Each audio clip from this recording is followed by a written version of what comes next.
El Cabildo.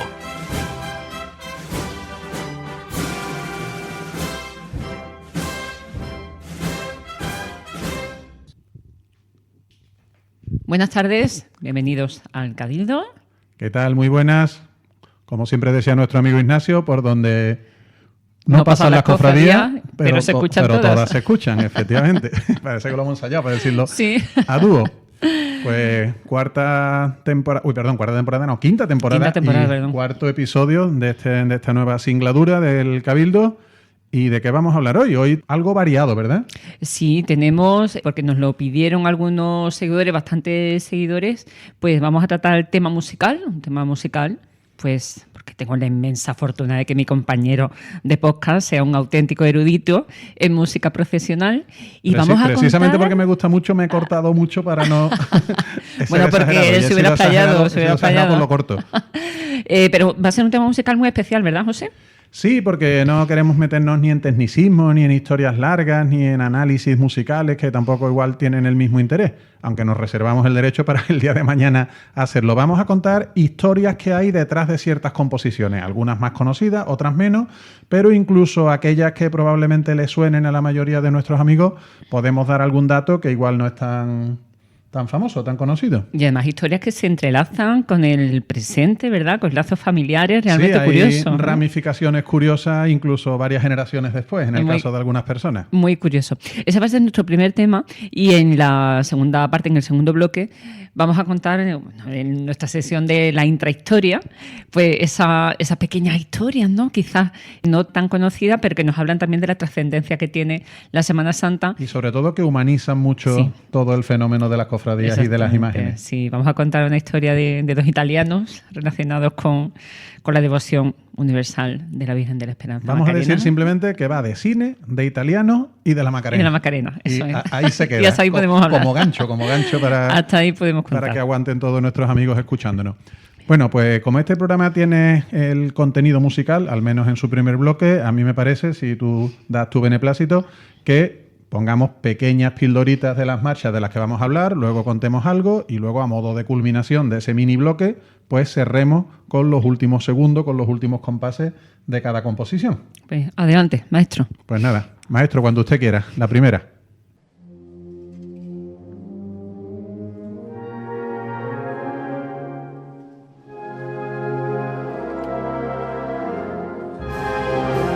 Bueno, podríamos decir de esta marcha que nos surgen algunas dudas.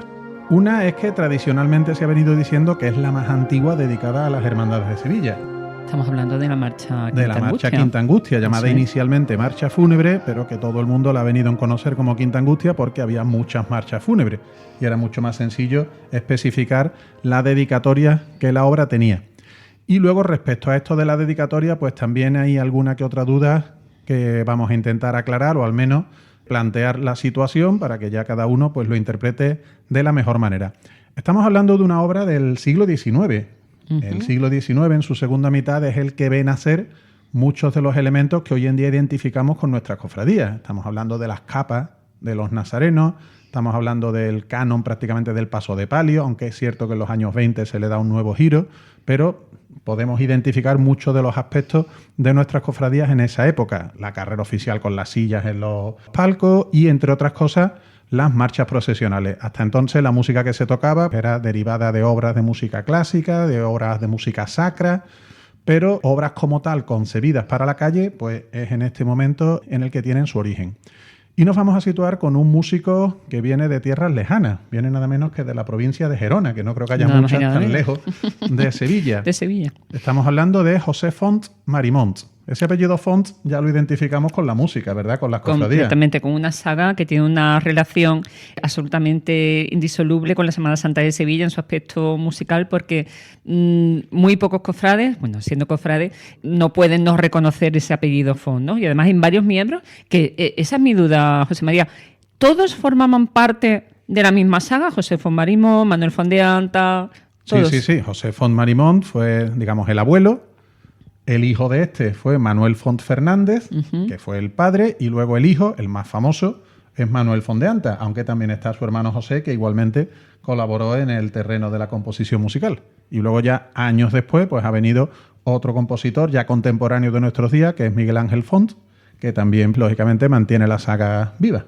Bueno, increíble, ¿no? Cómo nace el germen musical en una familia y se perpetúa a través de distintas generaciones, ¿no? Yo creo que como, no sé, la saga de los Arisa, que muchos años después siguen siendo capataces, o otras sagas que tienen aficiones que parece que forman parte ya de su genética, ¿no? Pues en este concreto caso de la familia Font, así es.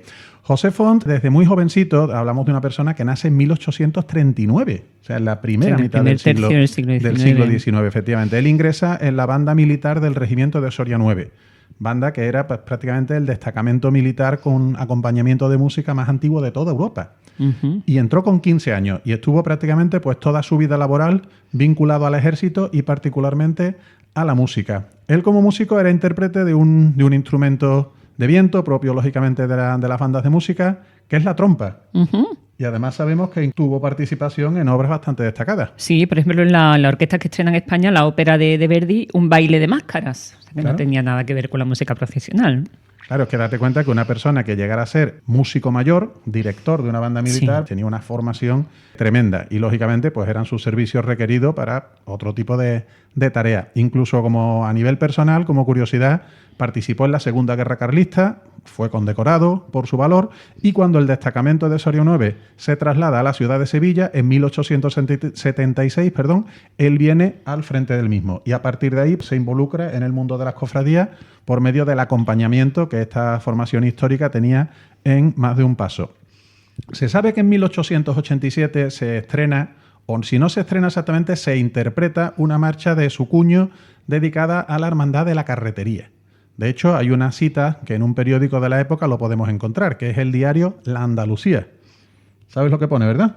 Sí, tenemos aquí el extracto textual de aquella noticia, lo leo textualmente. Se publica en el diario La Andalucía. De las músicas que más se han distinguido en las pasadas fiestas religiosas figuran la banda del regimiento de Soria, que bajo la dirección de su inteligente director, señor Font, ejecutó una marcha fúnebre, composición del mismo, dedicada a la Hermandad de la Carretería, y la de Cazadores de Cataluña, que habría sido aplaudida, de permitirlo las circunstancias, por el gusto y afinación con que ejecutó varias piezas. ¿Vale? Hasta ahí no nos genera ninguna duda. Nada, ninguna. La banda de Soria 9, con el señor Font al frente, toca una marcha dedicada a la Hermandad de la Carretería, que parece ser obra de esta misma persona. ¿Por qué no surge esta duda? Porque esa partitura nadie la ha sabido encontrar. Y no es que simplemente se haya perdido el papel, es que se ha perdido incluso el rastro documental de su propia existencia, si no es por esta noticia del periódico. Su hijo, del que hemos hablado brevemente, Manuel Font Fernández, que también fue compositor, fue director durante muchos años de la banda municipal. Y él hizo un compendio tanto de las obras de sus hijos como de él mismo y de su padre. Y en esas obras del padre únicamente menciona una marcha procesional, que es la dedicada a la Quinta Angustia que hemos escuchado. Entonces, ¿por qué no menciona la marcha Carretería? Hay una duda ahí que cuanto menos nos hace preguntarnos. Hay estudiosos, entre ellos mi amigo José Manuel Castroviejo, que considera que tal vez la marcha Carretería sea la misma que Quinta Angustia. Uh-huh. Porque sucedió que la banda dejó de acompañar a la Hermandad de la Carretería por una simple razón. Exactamente, porque la Hermandad de la Carretería dejó de procesionar entre 1888 y 1901. Entonces la banda de Soria poco después va a tocar la Quinta Angustia, la Hermandad de la Quinta Angustia. Claro, y en la Quinta Angustia sí consta, porque además está en el archivo de la misma, esta partitura compuesta, según parece, en 1891, aunque el papel pone 1895. Se mantiene el nombre de marcha fúnebre, que era común a las composiciones religiosas de aquella época, pensadas para las procesiones, y, lógicamente, la hemos llamado Quinta Angustia por diferenciarla, como digo, de otra.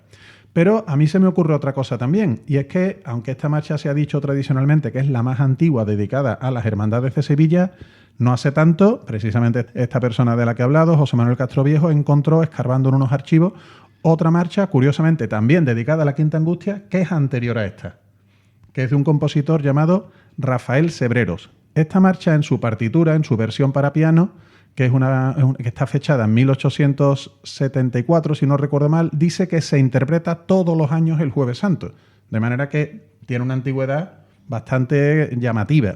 Curiosamente, este Rafael Sebreros la compuso, si estamos en lo correcto, en 1868, que es cuando se ha cerrado más o menos el círculo de la composición, la habría hecho con 17 años. También una marcha bastante precoz. Sí, bueno, ya ves, 17 años, ¿no?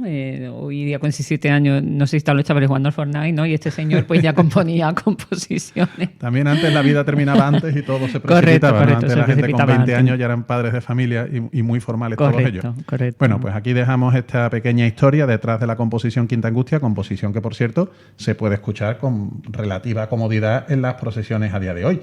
En hermandades de este corte, por supuesto en la propia de la Quinta Angustia, que recuperó hace unos años la música tras el paso de Misterio, en la Hermandad de Pasión, en la Amargura, en los Servitas...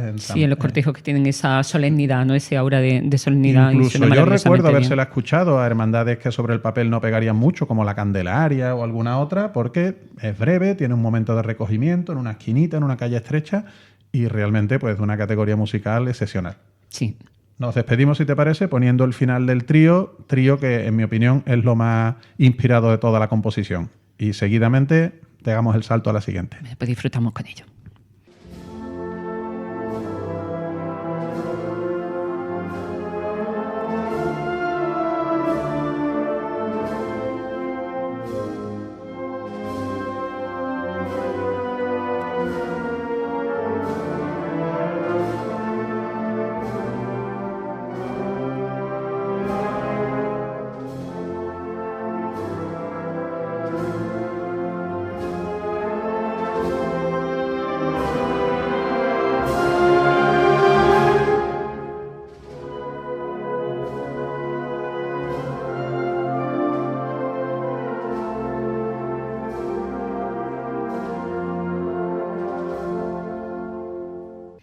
Bueno, pues cambiamos de composición y vamos a avanzar no muchos años. Seguimos en el siglo XIX y vamos a escuchar una marcha de la que podemos decir que si es una marcha fúnebre es porque lo es literalmente. Al pie de la letra ponemos el inicio y seguro que ya todo el mundo lo va a identificar.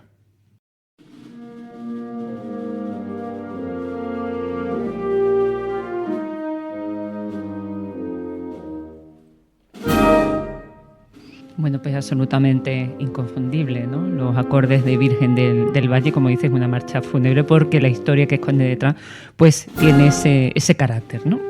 Así es, efectivamente. El autor es Vicente Gómez Zarzuela, apellido compuesto, con un guión por medio, Pérez, por parte de madre, que había nacido en 1870. También, curiosamente, esta es una marcha bastante precoz, porque vamos a ver que la compone con 20 y pocos años. También muy joven. También muy joven. Él había estudiado violín en la escuela del Asilo de Mendicidad de San Fernando, germen de la actual banda municipal, precisamente teniendo como maestro al Manuel Font Fernández, del que hemos hablado, hijo de José Font, y a otro músico de una saga también muy importante, aunque con menos presencia en la composición procesional, que estamos hablando de los Palatín, particularmente de Antonio Palatín. También, además de su labor musical, fue el editor de la famosa Guía Oficial de Sevilla y su provincia, conocida como la Guía Gómez Zarzuela. Claro, este es un libro que se publicaba todos los años y en el que aparecía el directorio, las páginas amarillas de la época, para entendernos, de las principales empresas, de los arquitectos, de los escultores.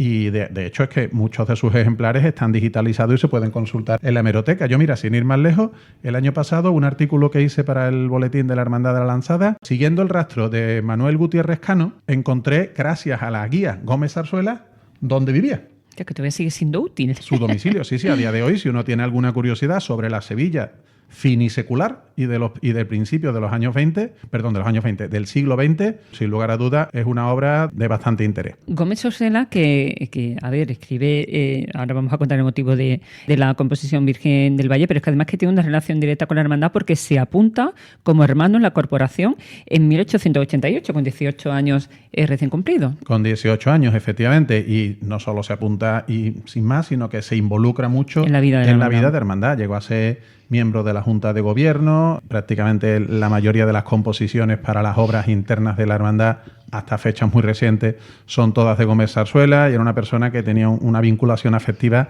enorme. Vamos a saltar por un momento y nos vamos a ir al año 1896. Estamos el 9 de noviembre y según un recorte que vemos en el Diario de Sevilla, no el Diario de Sevilla de hoy, sino uno de la época, viene una noticia que dice que varios señores aficionados a la caza flotaron el vapor Aznalfarache de la compañía de los señores Camacho con objeto de que les condujera al Coto Oñana, donde pensaban pasar el día. Oñana viene literalmente, probablemente se refería más a Doñana que a otra cosa. Bueno, pues en ese barco, en ese vapor, iban una serie de personalidades bastante conocidas de Sevilla. Hay que pensar que Sevilla por entonces tenía menos de 150.000 habitantes. Sí, y todas las personas que, digamos, eran alguien a nivel profesional, comercial, mercantil, todas eran muy conocidas. Pues a las 5 de la mañana, ya bastante retirado de Sevilla, a prácticamente 4 o 5 horas de la capital, chocan con un buque Torre del Oro, mucho más robusto, mucho más pesado, y a causa del cual el vapor rápidamente entra una gran vía de agua y se hunde. Por entonces no todo el mundo sabía nadar ni sabía desenvolverse en el medio acuático. No había medios de salvamento. Y se ahogan prácticamente todas las personas. Hasta donde yo he leído todo esto, tengo que reconocer que me he basado en un libro de otro músico, de José Manuel Delgado, que escribió hace unos cuantos años cuando se cumplió precisamente el centenario de Virgen del Valle. Hizo un libro monográfico contando toda esta historia y acudiendo a la hemeroteca y a multitud de datos que realmente son de lo más interesante. Pues resulta que mueren casi todas las personas, solamente se salva, me parece a mí, el piloto y un tripulante y creo que uno de los pasajeros, y entre ellos había un joven de 22 años que se llamaba Alberto Barrao y Grande. Alberto Barrao y Grande, este chico de tan solo 22 años que era doctor en Derecho, ya tan joven, y redactor en El Porvenir, que debía ser, bueno, pues uno de los periódicos más conocidos, de mayor más difusión. Conocidos en la ciudad. Y además era fiscal de la Hermandad del Valle. Además, este chico, Alberto Barrao, era cantante aficionado y su padre era el dueño del Teatro San Fernando. Uno de los teatros más importantes de variedades de Sevilla. Eso es, sí. Y parece ser, por lo que las crónicas cuentan, que era cantante aficionado y también cómico aficionado, es decir, hacía los monólogos que hoy en día se han puesto tan en boga.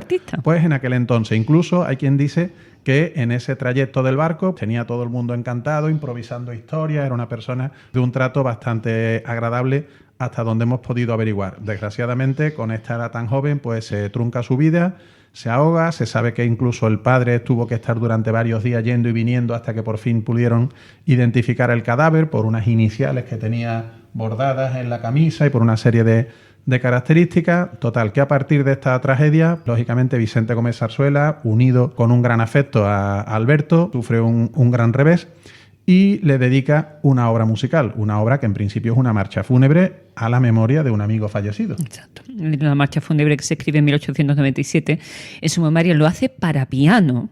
Y hay un detalle interesante. Según el propio autor, reveló años después, cuando fue requerido por la prensa, ya cuando estaba jubilado, que residía en Arcos de la Frontera, la marcha tiene al final un guiño muy personal hacia Alberto Barrao, porque incluye una frase de una de las coplas que solían interpretar en los cultos de la hermandad, que Vicente Gómez Zarzuela interpretaba instrumentalmente y Alberto Barrao era quien la cantaba. Y la copla, ese fragmento dice: la muerte busca Jesús entre penas y horrores. Lógicamente sí. Es algo pensado en el recuerdo del Señor, pero en este momento, pues lógicamente sí que tenía esa vinculación. Esa alusión directa a Alberto. Y la marcha se estrena muy prontito, prácticamente al año siguiente de ver la luz en la partitura. Es instrumentada para banda por Francisco Serra y se estrena el Jueves Santo de 1898 por la banda del Regimiento de la Reina. Además fue un año también interesante para la Hermandad del Valle en cuanto a su patrimonio. Sí, efectivamente, porque se van a estrenar los dos pasos para ambos misterios, para el Nazareno con la cruz al hombro y para el portentoso Cristo de la Coronación de Espinas.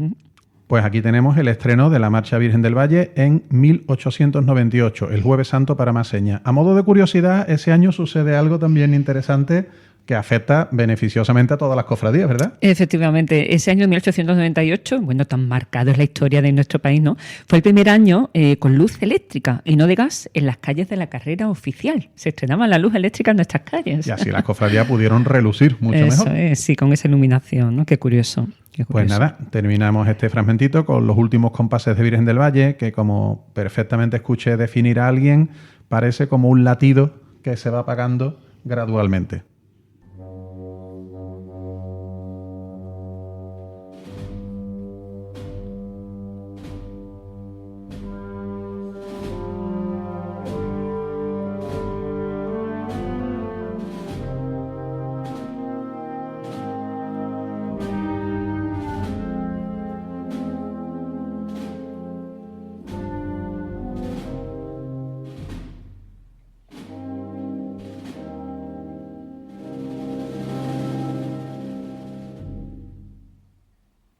Bueno, pues vamos a cerrar el ciclo dedicado a las curiosidades musicales que prometemos seguir en un futuro, si es del gusto de nuestra respetable audiencia.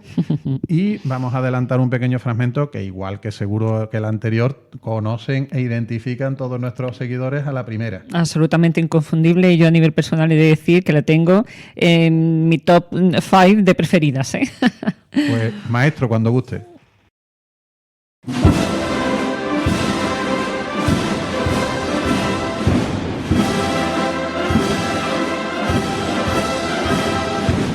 Obviamente estamos hablando de Virgen de las Aguas, inconfundible. Virgen de las Aguas, una marcha que ganó la inmortalidad para un autor que solamente escribió esta obra. Bueno, es que hay artistas para la Semana Santa. En todas las disciplinas que le bastan a hacer una obra maestra para pasar a la historia, ¿no? Pues ocurre en este caso. ¿Quién fue el autor? Estamos hablando de Santiago Ramos Castro. Era una persona que había nacido en 1910 y que murió relativamente joven. Murió con menos de 50 años, en el año 57. La obra se compone en el año 53, se estrena en el 54. Ahora vamos a contar una peculiaridad de su estreno, porque son una imagen que hoy en día no nos imaginamos con este tipo de acompañamiento musical.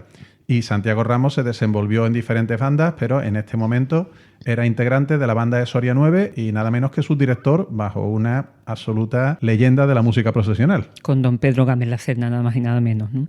Sí, señor. Pedro Gámez La Serna, enorme compositor, enorme instrumentador. Y, desde luego, Santiago Ramos no le iba a la saga. Haremos un día, no lo teníamos pensado, pero vamos a hacer un día monográfico de Pedro Gámez La Serna. Ahí lo dejo. A mí tócame las palmas, ¿no? Es uno de mis compositores favoritos, así que imagínate. Sobre la composición de esta marcha se han escrito los famosos ríos de tinta que siempre se dicen, y un rumor que a mí en su momento recuerdo que me sonaba de haberlo escuchado, pero que no tiene el menor fundamento, es que no estaba escrita para la Virgen de las Aguas. Que estaba escrita nada más y nada menos que para la Macarena, pero que al parecer la hermandad no tuvo interés. Es cierto que en los años 40 y principios de los años 50 a la Hermandad de la Macarena se le dedican obras de enorme calidad musical. Estamos hablando de la marcha de Emilio Cebrián, de la marcha de Jacinto Guerrero, bastante menos conocida, que hoy en día por suerte alguna vez se puede llegar a oír. Pero en la hermandad no eran muy proclives a esto de las novedades musicales, seguramente estarían anclados en una estética un poquito anterior, algo que ya el propio Gámez La Serna, a finales de los 50, cuando compuso Pasa la Virgen Macarena, pues puso aquello boca abajo, literalmente. Exacto. Pero esta dedicatoria o esta supuesta inspiración, yo al menos no la he contrastado y no le doy demasiada veracidad. Lo contamos como curiosidad que en alguna ocasión se ha dicho. Lo que sí que parece cierto, o al menos la propia hermandad del museo así lo dice en su página web, es que el palio del museo, que iba acompañado por entonces con Soria 9, pues no tenía una marcha propia y solía entrar con otra obra muy conocida. Exactamente, que entraba con el Corpus. Con Corpus Christi. Hemos conocido mucho tiempo Corpus Christi hasta que en la partitura se ha visto que ponía el Corpus. Total, pues parece que los oficiales de la hermandad se dirigen al maestro Gámez y le dicen que a ver si tiene un ratito y le gustaría componer una marcha para su propia hermandad. Parece que el testigo lo toma directamente Santiago Ramos, que es el que se pone manos a la obra. La marcha, evidentemente, repite el esquema de la Estrella Sublime, una entrada triunfal con cornetas, un tema muy melódico, un fuerte de bajos poderoso y luego un trío absolutamente delicioso. Que además incluye un contracanto para darle mayor riqueza, en fin, una obra que creo que todo el mundo la tenemos en la cabeza cuando nos mencionan Virgen de las Aguas.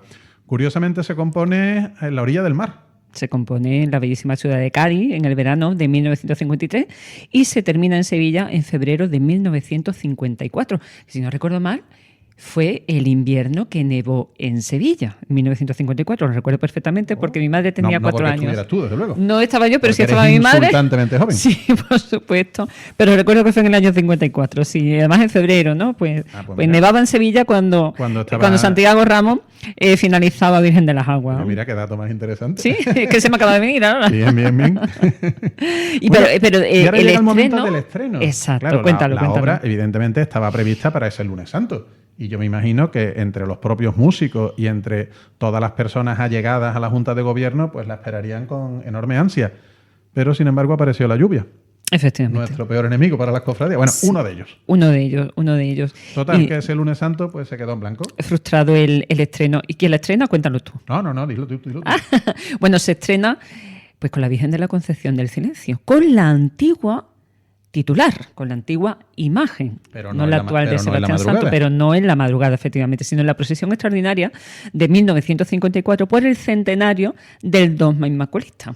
Claro, efectivamente, Pío IX en 1854 hizo caso a los sevillanos, que llevaban por tiempo fin, que llevaban reclamándolo. siglos. Claro, y entonces pues aquel dogma se hizo realidad y 100 años después, una de las hermandades que más lo había impulsado en el siglo XVII, pues hizo una procesión extraordinaria que curiosamente fue la despedida, si se puede decir de esa manera, de la Dolorosa de Cristóbal Ramos. Eso, porque sí. ya para el Viernes Santo siguiente, para la madrugada del próximo año, ya se estrenaría la espléndida obra actual. De Sebastián Santo, efectivamente. Como curiosidad, en 2004 volvió a sonar Virgen de las Aguas a la Virgen de la Concepción de Sebastián Santo por el sesquicentenario del dogma. Los 150 años. Esa palabra muy Efectivamente, bonita, sí, sesquicentenario. Yo estaba allí, por cierto. Y además viéndola salir. esa marcha Además, triunfal. salió sin San Juan, si no recuerdo mal. Sí, exactamente. Iba ella sola en el portentoso palio de plata, ¿no? Con esa crestería de plata.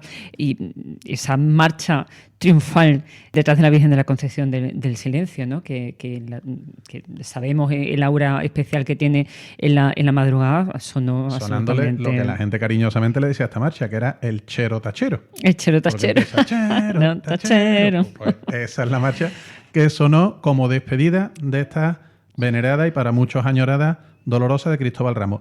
De Santiago Ramos hay que decir que solo conocemos, por desgracia, esta marcha porque murió cuando todavía le quedaba pues un gran legado por aportarnos. Pero a día de hoy tenemos un heredero suyo, un descendiente, que es compositor también de marcha. Y hablamos nada menos que de su bisnieto, que su bisnieto es Alejandro Blanco, reputadísimo compositor para el género de agrupaciones musicales, vinculado sobre todo a Virgen de los Reyes. Virgen de los Reyes. Es, sí. Pues yo lo conozco personalmente y preparando este tema le he preguntado si efectivamente es bisnieto, me lo ha dicho que sí, con mucho orgullo, y me ha contado que eso igual es algo que no se sabe especialmente, que el compositor cuando falleció estaba preparando una marcha precisamente para la Hermandad de la Macarena, a la que hace un momentito hemos hecho alusión, y resulta que se llamaría Filigrana. Y que parece ser que tenía un solo muy llamativo, no sé si de corneta o de otro instrumento, pero desgraciadamente nos hemos quedado con las ganas de conocer aquello. Desconozco si hay algún pequeño fragmento de partitura que alguien se animase a continuar, o si simplemente a lo mejor es un comentario que se ha venido manteniendo en la familia. Y todos diciendo vaya tela, si hubiera sido posible. Así que esa filigrana, desgraciadamente, no la hemos podido llegar a apreciar. Nada, se quedó en el aire.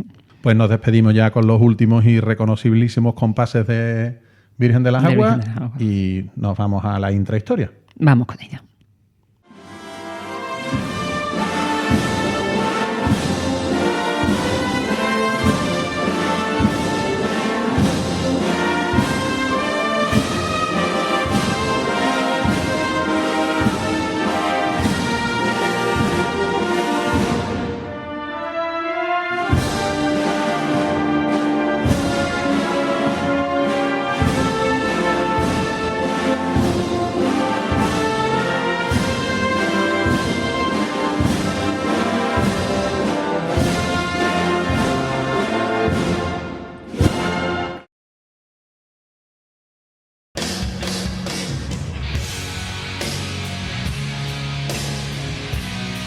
La intrahistoria.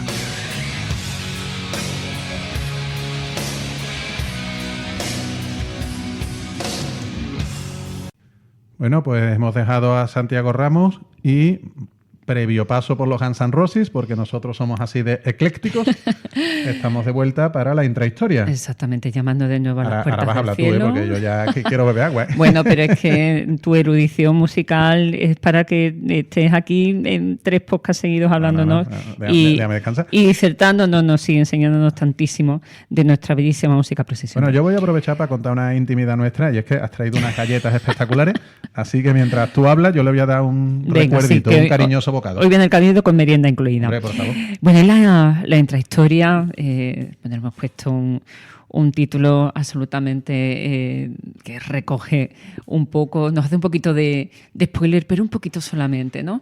Es una historia de cine, de italianos y de la Macarena. A ver qué une. Cuenta esos ingredientes, cómo se entrelazan. Bueno, pues vamos a empezar hablando de Michelangelo Antonioni. ¿Y quién es Michelangelo Antonioni? Suena delantero del Milán, ¿eh? Suena delantero del Milán, ¿verdad? Bueno, pues Michelangelo Antonioni, que nace en 1912 y muere en 2007, es un cineasta italiano famosísimo, con destacados premios, León de Venecia, Palma de Oro en Cannes, el Oso de Oro en Berlín, Oscar honorífico, y director de películas como El Eclipse, El Desierto Rojo, Blow Up o La Noche. Es un destacadísimo director italiano. Bueno, pero resulta que Michelangelo Antonioni, hace más de 20 años había visitado Sevilla. Había pasado por Sevilla, una ciudad también muy cinematográfica. Por entonces, el director italiano arrastraba graves problemas de visión que mantenía en secreto porque pensaba que si se hacían públicos, pues nadie volvería a producirle una película. Resulta que esta visita a Sevilla venía acompañado, ¿no? Es recibido por Manuel Grosso. Manuel Grosso es un personaje, una persona muy vinculada al mundo de la cultura en Sevilla, profesor de Derecho Penal, taurino, cinéfilo, cofrade y abiertamente de izquierda. O sea, todo lo que sea esa Sevilla tan diversa, ¿no? Que quizás de fuera pues no se entienda mucho que alguien abiertamente de izquierda pues pueda ser un cofrade reconocido. O un taurino. ¿No? Exactamente, o taurino. Bueno, pues así Manuel Grosso. Y Carlos Colón, periodista, pregonero y bueno, una persona fundamental en la Semana Santa contemporánea. ¿No? Algo sabe de cofradía. Algo sabe de cofradía. De hecho, esta historia que vamos a contar la cuenta Carlos Colón, la contó en su columna de Diario de Sevilla, que si no recuerdo mal es La Ciudad y los Días, ¿no? Y además lo ha contado Carlos Colón en varias ocasiones. Bueno, pues resulta que reciben Grosso y Carlos Colón a Michelangelo Antonioni y lo llevaron a la Basílica de la Macarena. Allí lo subieron al camarín de la Virgen. Cuenta Carlos Colón que estuvo Antonioni un buen rato en silencio, ensimismado, mirando los perfiles de la Virgen, hasta que con un gesto les indicó que ya podían irse. En el atrio, Antonioni dijo: «Tienen ustedes la suerte, solo con venir aquí, de poder contemplar lo que toda mi vida he buscado, la esperanza». Eso es para ponerlo en una placa, ¿eh? Completamente. Qué cosa más bonita. Completamente. Era la primera vez que él veía a la Virgen, pero era director de cine y sabía ver. A pesar de sus problemas de visión, sabía ver, ¿no? Cuenta que de la Basílica Antonioni se llevaría a Italia unas fotos de la Esperanza Macarena. Una foto de la Esperanza Macarena. ¿Y cómo es que terminan en la Basílica? Exactamente. ¿Por qué pide se podían haber Antonioni? ido al Alcázar, no sé, a otro sitio, ¿no? Pues aquí es donde enlazamos Cuenta. con el otro protagonista italiano de esta historia. Verás, José María, antes de la visita del director italiano a Sevilla, Manolo Grosso se había reunido en Roma con este otro protagonista, que es Tonino Guerra. Nos vamos a quedar con este nombre porque sí que tiene una historia detrás absolutamente increíble, ¿no? Y estremecedora. Tonino Guerra. ¿Quién era Tonino Guerra? Pues guionista de muchas de las películas, de muchas de las afamadas películas de Antonioni. Bueno, pues Grosso se reúne con Tonino, con él, para ver si podía convencer a Antonioni para que visitara Sevilla. En un principio, el director, bueno, pues declina la invitación porque estaba pendiente de operarse de la vista en la clínica del doctor Barraquer, en Barcelona. Y aquí hago yo un guiño porque la plaza del doctor Barraquer está en la calle Don Fadrique. Sí, con lo cual, casualmente, muy cerca de la Basílica. Muy cerca, es que mi... Ya había algunas pistas por ahí. Sí, es que mi tía Chari vivía en la plaza del doctor Barraquer, mi tía Chari Macarena de Pro, que esté en la gloria con la Virgen, ¿no? Bueno, pues finalmente Tonino Guerra lo anima a realizar la visita a Sevilla, por ahí pues donde Antonioni ya había escuchado hablar de la Macarena. Bueno, pues aquí llega Antonioni acompañado por gran parte de su equipo, entre ellos pues su guionista, que, como digo, tenía un especial afecto por la Macarena. Pues yo quiero saber por qué. ¿Por qué tenía este hombre, ¿no? Ese afecto Sí, por la Macarena. Bueno, ¿quién era este Tonino Guerra? Bueno, pues, lo visitaron los armados, vete tú a saber, ¿no? Claro, bueno, pues tendría sentido. Tonino Guerra, que había nacido en 1920 y fallece en 2012, fue un poeta, dramaturgo, director de cine, novelista y guionista italiano que trabajó para gigantes de la dirección de cine como Vittorio De Sica o Fellini, nada más y nada menos, un grandísimo guionista. Bueno, pues antes de su carrera... Escúchame, también tengo entendido que trabajó para Francesco Rossi. También Francesco Rossi, efectivamente. ¿Tú sabes que Francesco Rossi hizo una película que rodó en la Semana Santa de Sevilla? Cuéntame esa historia, en el porque año esa no la sé. 65. Sí, señora. Se llamaba El Momento de la Verdad. Es una película de toros pero sus primeros 4 o 5 minutos son imágenes de las cofradías de Sevilla grabadas precisamente in situ en la ciudad. En aquel tiempo, yo es que lo sé porque hice para el boletín de la Hermandad de Iniesta hace unos años un artículo que luego también hice un vídeo podcast para que se viera con las imágenes de apoyo sobre algunas películas en las que salía la Iniesta. Entonces puse la película Currito de la Cruz y eso, y mencioné esta película en concreto porque algunas de las imágenes que salen son la salida de la cofradía. Bueno, qué curioso, ¿no? Y de hecho, está en YouTube. Pues por lo menos los primeros minutos. Así que compartiremos el enlace pues porque seguro que es algo desconocido para muchas personas. Qué curioso. Bueno, pues Tonino Guerra, antes de su carrera como guionista, había sido maestro de escuela primaria durante la Segunda Guerra Mundial. Y fue capturado por los nazis, por el ejército nazi en 1943 y deportado a un campo de concentración en la ciudad alemana de Troisdorf, siendo liberado en 1946. O sea, se pasó 3 años en un campo de concentración, en el infierno absoluto. Bueno, una historia personal tremenda. Pero resulta que pasadas las décadas hay un robo. Le roban la cartera en Moscú. ¿En Moscú? En Moscú le roban la cartera. Ya hemos recorrido en esta anécdota varios países. Exactamente. Venimos de Italia, de Alemania. Bueno, pues nos vamos a retrotraer antes que a Moscú a ese viaje en el que acompañó Tonino a Antonioni a Sevilla. Uh-huh. Venía acompañado por Tonino y estando en la basílica, él solicitó unas estampas de la Macarena para regalárselas a la mujer que le había cuidado de niño, porque al parecer pues, era una señora bastante religiosa.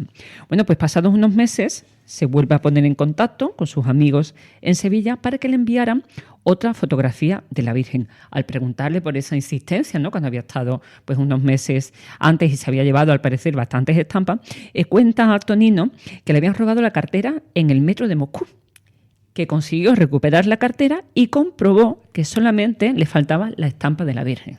Qué cosa más curiosa. Curiosísimo, ¿no? Había recuperado todos los documentos, pero sin embargo le faltaba la estampa de la Macarena. Pero tiene otra historia. Tiene otra historia que también es protagonista, otra estampa. Esto parece las 1001 noches, que un cuento Virgen, se mete dentro de otro, ¿eh? De la esperanza. Este hombre pues tenía algo casi que esotérico con las estampas de la Virgen.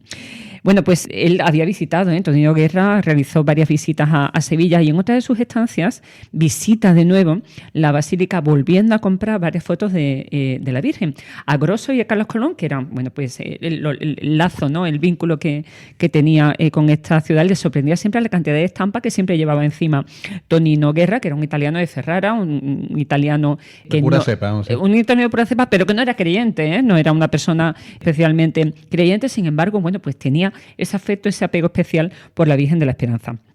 Bueno, pues en esa visita se lleva de nuevo una cantidad de estampas considerable y poco tiempo después le fue diagnosticado un tumor cerebral. Su mujer, que era natural de Georgia, por entonces aún perteneciente a la Unión de Repúblicas Soviéticas Socialistas, o sea, una república comunista, le convence para ponerse en manos de un famoso especialista de aquel país. Cuando ella está en el hospital, deshace el equipaje en el hospital georgiano.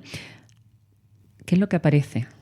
Aparece una foto de la Macarena entre la ropa, quizás extraviada de alguna visita. En Georgia. En Georgia. En un hospital de Georgia, deshaciendo la maleta para estelarse, esperando pues la operación, ¿no? Una operación, te puedes imaginar, ¿no? Un tumor cerebral, pues una operación bastante grave. Bueno, pues sin decirle nada a su marido, que no era creyente, ella lo sabía, la mujer de Tonino coge la estampa, se la da a una enfermera y le pide que la ponga en la cabecera de la cama de su marido cuando termine la grave intervención quirúrgica a la que está siendo sometido. Uh-huh. Imagino que una intervención que duraría varias horas. Sale bien la operación. Cuando Tonino despierta de la anestesia, lo primero que vio, y aquí entre comillas, porque esto lo cuenta textualmente Carlos Colón, como una irrazonable aparición en un hospital de la Georgia soviética, fue la Macarena. Desde entonces tuvo esa foto en la cabecera de la cama del hospital hasta que desapareció. Hasta que se la robaron. Otra estampa robada. Por Dios. ¿Es un caso ya para Sherlock Holmes? Completamente. ¿Se ha encontrado alguna pista o qué pasó? ¿Quién robó la estampa hospitalaria de la Macarena? Bueno, pues el matrimonio, al volver de Georgia, ya, bueno, pues recuperado Tonino, bueno, pues se dan cuenta, ¿no? Al ya recoger las cosas de que la foto había desaparecido. Cuenta la mujer de Tonino que la buscó por todas partes, sin dar con ella. Hasta que muy apurada, la asistenta, la señora que trabajaba para la familia, confesó que se la había llevado ella. Había oído hablar tanto de la Madonna di Siviglia, que era como ella la llamaba, y de cómo había aparecido en el hospital de Georgia. Cuenta la asistenta, se confiesa a la pobre señora, que la había cogido para pedirle un favor. Tenía un hijo hundido en la droga y esperaba que le ayudara a curarse, como él se había curado de su grave enfermedad. Una historia muy emotiva, ¿eh? Historia muy estremecedora, ¿no? Totalmente. Imagino a esa asistenta, ¿no? Escuchando de labios de esa familia para la que trabajaban, pues la historia de aquella estampa que había estado en la cabecera del hospital georgiano y cómo esta mujer, ¿no? En un acto pues de desesperación, ¿no? Buscando cualquier salida para un hijo que no se hace por un hijo, ¿no? Pues con una fe enorme pues cogió la estampa para pedirle, ¿no? Para pedirle también por la salud de su hijo, ¿no? Como madre, la verdad es que te estremece contarlo. Pero todavía tuvo una última visita, Tonino Guerra, a Sevilla. La visita por última vez con motivo del homenaje que se le rinde en el Festival de Cine Europeo en 2006, que por entonces dirigía Manolo Grosso. Al final se cierra el círculo. Se cierra en el Sevilla, círculo, exacto. De nuevo en Sevilla. ¿Y qué ocurre en este último viaje? Bueno, pues se le manda un coche que se le recoge en el aeropuerto a él y a su mujer. Y Tonino Guerra, en un momento determinado... Estamos hablando de un señor que había nacido en 1920, o sea que ya estaba próximo a los 90 años. Correcto, porque falleció en 2012. Bueno, pues Tonino, llegando a Sevilla desde el aeropuerto, le pide al chofer que antes de ir al hotel pasara por la Basílica de la Macarena. Otra vez, de nuevo, allí. Tenía una deuda que saldar. Exacto. La mujer de Tonino le contó a Manolo Grosso que la mesita de noche de su dormitorio siempre estaba a su lado una imagen de la Esperanza Macarena, hasta que murió. Mira qué historia. Qué cosa más bonita. Y en la Semana de la Esperanza. Y en la Semana de la Esperanza nada más y nada menos, ¿no? Yo creo que no hay una vocación más hermosa ni más edificante. Porque es a lo que nos agarramos cuando nos falla lo demás. Es la luz y es cuando está todo lo que oscuro. Nunca deberíamos perder. Efectivamente. Literalmente. No hemos hecho alusión, porque bueno, nos ha pillado de una semana a otra de la reposición al culto de la Esperanza Macarena. En absolutamente todo su esplendor. Se podría hablar mucho o no hablar nada. Alguien que yo quiero mucho habló de que se ha recuperado la Macarena de nuestros padres, de nuestros abuelos, de Juanita Reina, de Joselito Gallo, de Joselito, de las Mariquillas. ¿Quién sería? ¿Quién escribiría eso? Es una esperanza recién nacida, ¿no? Esa carita de la niña de la Resolana, ¿no? La mosita de San Gil. Hombre, yo lo que espero de verdad que con el mal ambiente que ha habido derivado de la muy torpe gestión por parte de los anteriores rectores de la hermandad, esto sirva para cerrar todo tipo de heridas y que se conviva ya alrededor de la Virgen, como estoy seguro de que va a pasar, y ojalá sea así. Sí, ella es la que lo sana todo, ¿no? Es que en sus manos está, en sus benditas manos está, así que no puede ser de otra forma que la Virgen sea. La historia esta que has contado de cómo los enfermos se agarran a la Macarena me ha retrotraído a un libro muy antiguo que tenía yo en mi casa, que era El Cómo llora Sevilla, sí, del Padre Cue, que se ha acusado de que era muy cursi, muy inocente, pero a mí en el fondo me gustaba, no sé, le veía una cosa muy, muy auténtica y muy pura detrás. Y hay un poema muy bonito que es la de la niña esa que está en la calle Feria: tú que pasas esperanza, sáname que estoy enferma. Y año tras año se lo pedía. Y la verdad que me ha venido a la cabeza aquella historia. Pues muy bien, a las puertas ya casi de la Navidad, en poquito tiempo, la semana que viene, no adelantamos nada, pero estamos preparando un programa de AUPA. Apoteósico, absolutamente apoteósico. Vamos a disfrutar esta semana, en la Semana de la Esperanza. Tenemos a nuestras esperanzas en besamanos. Curiosamente, ¿no? Celebrando el centenario del primer besamanos. Eso es, que besamanos a la Virgen de la Esperanza, que, bueno, si se cumplen los pronósticos, ¿no? Porque fue una de las promesas de Fernando Fernández Cabezuelo, pues se celebrará en San Gil, donde podremos recuperar una estampa absolutamente histórica, ¿no? Así es. Atentos a las colas y tengan paciencia, no queda otra. tengan esperanza siempre y no la pierdan. Pues nada, señorita Caldero, ha sido un placer, como siempre. Igualmente, compañero Pinilla. Pues nada, Nos emplazamos a todos al próximo Cabildo. Convocados quedan. Sean buenos. Sean felices. Síguenos en nuestras redes. Hasta el próximo programa.